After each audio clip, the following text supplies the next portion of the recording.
Assalamualaikum warahmatullahi wabarakatuh. Salam sejahtera bagi kita semua. Salam Om Swastiastu, Namo Buddhaya. Salam kebajikan. Pada kesempatan kali ini saya ingin memaparkan tentang perjalanan historis pasal 18 Undang-Undang Dasar 1945. Terlebih dahulu perkenalkan, nama saya Retno Kobar Rahman dari Fakultas Hukum Universitas Trunojoyo Madura. Amandemen pasal 18 ini sering terjadi perubahan. Yang perubahannya terjadi yang sangat signifikan, yaitu pada tahun 2000 membawa perubahan yang sangat signifikan terhadap penyelenggaraan pemerintahan daerah di Indonesia. Politik hukum dalam pasal 18 ini semangatnya sangat berbeda dengan nafas dalam pasal 18 sebelum amandemen.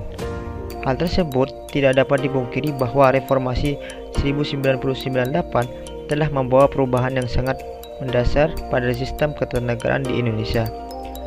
Perubahan politik hukum dalam pasal 18 ini sebagai hasil amandemen berpengaruh terhadap perubahan politik hukum dalam peraturan perundang-undangan yang berada di bawahnya.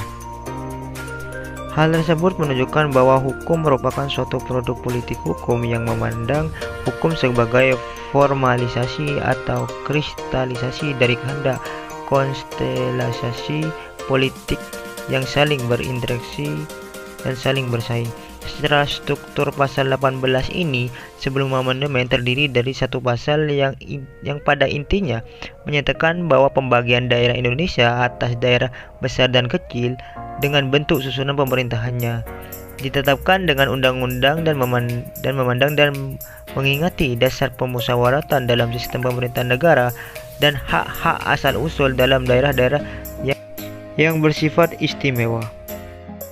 Membaca dan memahami politik hukum dalam pasal 18 ini, maka secara tersirat menyatakan bahwa Indonesia dalam pola hubungan antara pemerintahan pusat dan pemerintahan daerah menganut konsep desentralisasi.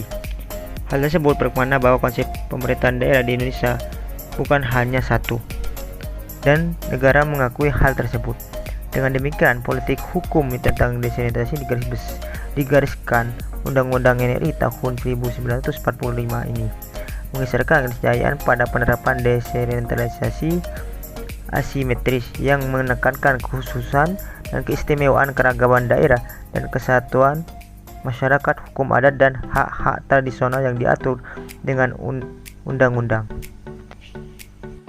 Ditelaah lebih jauh lagi, ada tiga konsep otonomi daerah yang diinginkan dalam pasal 18 ini, yaitu otonomi daerah seluas-luasnya, yang kedua otonomi daerah khusus, dan otonomi daerah istimewa.